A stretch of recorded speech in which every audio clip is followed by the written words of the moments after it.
वो तुम्हें छोड़कर गई नहीं थी, वो बस धीरे धीरे तुम्हें हल्के में लेने लगी थी। और जिस दिन एक आदमी किसी औरत की जिंदगी में पूरी तरह प्रिडिक्टेबल हो जाता है, उसी दिन वो आदमी चाहे कितना भी अच्छा क्यों ना हो, उसकी नज़रों में कम होने लगता है, क्योंकि औरतें बुरे मर्दों से नहीं, कमज़ोर मर्दों से दूर जाती हैं। ये कहानी किसी फिल्मी हीरो की नहीं है, न किसी रोमांटिक भाषण देने वाले लड़के की। ये कहानी उस आदमी की है जिसने आवाज़ ऊंची नहीं की, जिसने सवालों की बौछार नहीं की, जिसने भीख नहीं मांगी, जिसने रात रात भर लंबे मैसेज नहीं भेजे, जिसने खुद को साबित करने के लिए खुद को नहीं तोड़ा। और फिर भी वही आदमी उसके दिमाग में बैठ गया, क्योंकि उसने वो किया जो ज़्यादातर मर्द करने से डरते हैं।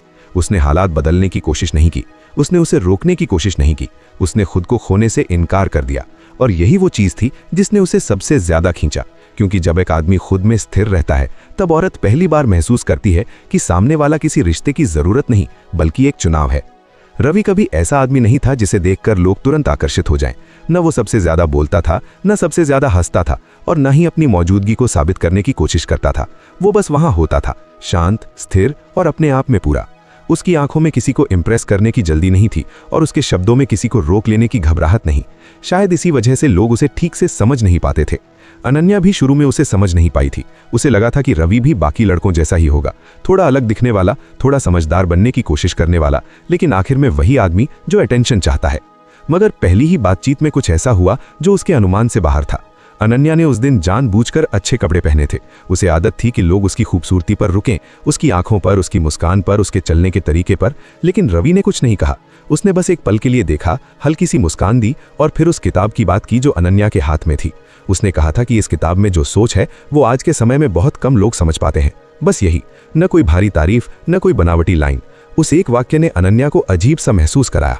ये तारीफ थी, लेकिन उसकी शक्ल की नहीं, उसकी सोच की। उस दिन की बातचीत छोटी थी, लेकिन उसके बाद अनन्या ने खुद को कई बार रवि के बारे में सोचते हुए पाया। उसे समझ नहीं आ रहा था कि ऐसा क्यों हो रहा है। रवि ने न तो उसका नंबर मांगा था और न ही बातचीत को खींचने की कोशिश की थी। वो अपनी दुनिया में वापस चला गया था, जैसे कुछ खास हुआ ही ना हो। यही बात अनन्या को खटक रही थी। कुछ दिनों बाद जब अनन्या ने खुद रवि को मैसेज किया तो जवाब तुरंत नहीं आया। 1 घंटे बाद आया, साधारण सा, बिना किसी एक्साइटमेंट के। अनन्या को हल्की सी झुंझलाहट हुई। उसे आदत थी कि लोग उसके मैसेज का इंतजार करें, लेकिन रवि इंतजार नहीं कर रहा था। वो जब फ्री होता था तब जवाब देता था। धीरे धीरे अनन्या ने महसूस किया कि रवि हमेशा अवेलेबल नहीं रहता, लेकिन जब रहता है तब पूरी तरह प्रेजेंट रहता है। वो आधा ध्यान देकर बात नहीं करता था। वो सवाल पूछता था, लेकिन जांच करने के लिए नहीं, समझने के लिए। एक शाम जब अनन्या ने अपनी ऑफिस की किसी समस्या का जिक्र किया, रवि ने समाधान देने की जल्दी नहीं की। उसने बस कहा कि तुम्हें खुद पता है कि सही फैसला क्या है, तुम बस उसे मानने से डर रही हो। ये सुनकर अनन्या चुप हो गई। ज्यादातर लोग उसे सलाह देते थे, रवि ने उसे आईना दिखाया। धीरे धीरे अनन्या उसके करीब आने लगी। वो खुद रवि के आसपास रहने के बहाने ढूंढने लगी, लेकिन रवि ने अपने व्यवहार में कोई बदलाव नहीं किया। न वो ज्यादा मीठा हुआ, न ज्यादा ठंडा। वो जैसा था वैसा ही रहा।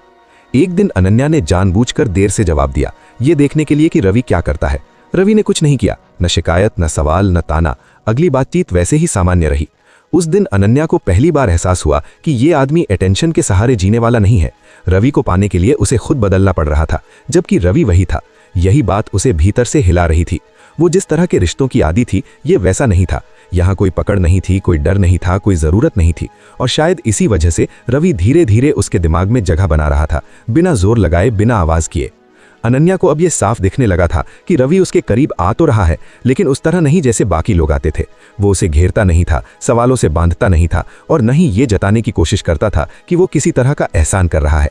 रवि की मौजूदगी में एक अजीब सा सुकून था, लेकिन वही सुकून उसे बेचैन भी कर रहा था, क्योंकि अनन्या ऐसे सुकून की आदी नहीं थी जिसमें कंट्रोल उसके हाथ में ना हो। वो चाहती थी कि रवि उससे जुड़े, उसे चाहे, लेकिन अपनी शर्तों पर। और रवि अपनी शर्तों पर जीने वाला आदमी नहीं था।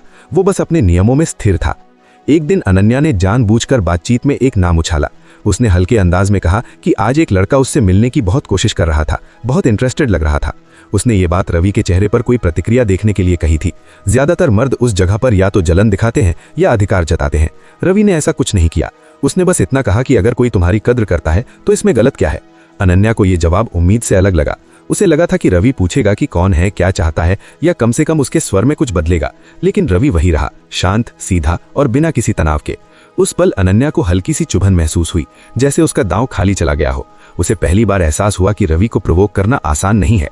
उस रात अनन्या देर तक जागती रही। उसके दिमाग में रवि की बातें घूमती रहीं, लेकिन उससे ज्यादा रवि की खामोशी। वो सोच रही थी कि ये आदमी आखिर चाहता क्या है।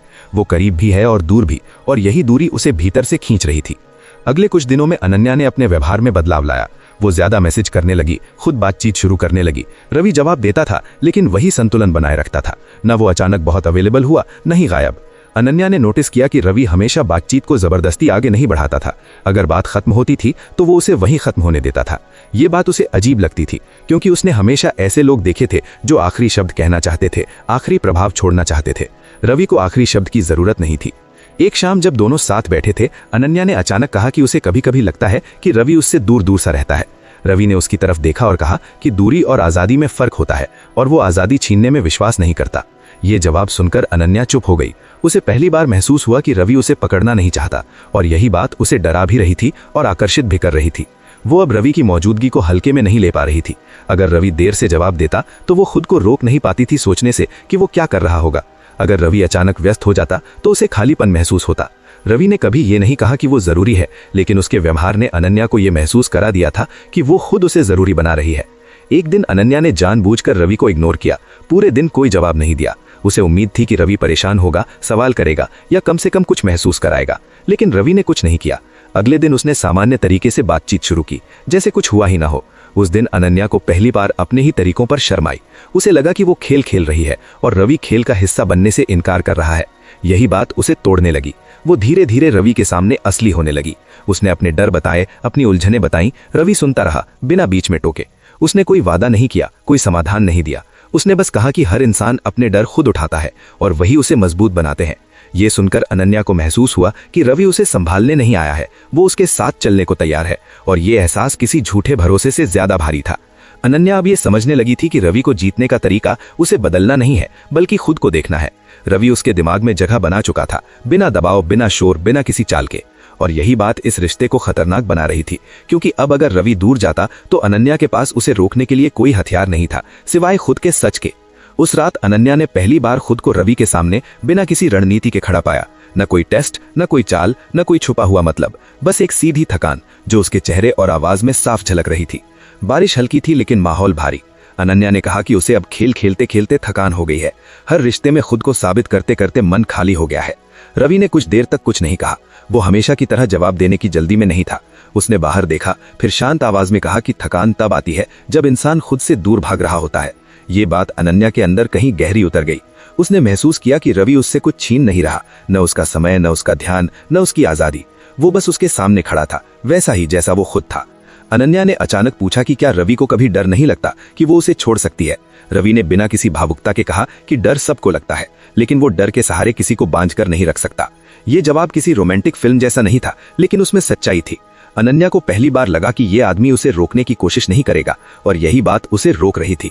वो आगे बढ़ी, बहुत पास आकर बैठ गई। उसने कहा कि रवि अलग है, क्योंकि वो उसे पकड़ता नहीं, लेकिन फिर भी वो खुद उसकी तरफ खींची चली आती है।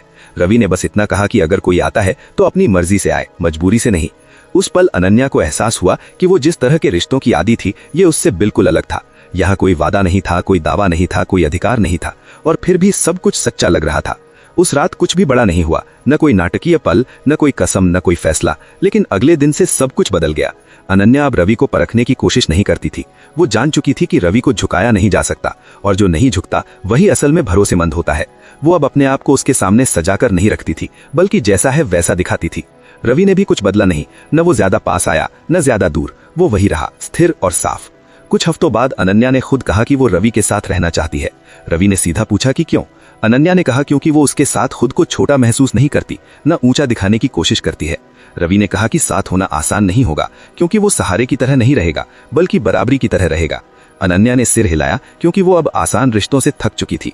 उसने समझ लिया था कि जो आदमी खुद से नहीं भागता, वो किसी और को भी भागने पर मजबूर नहीं करता।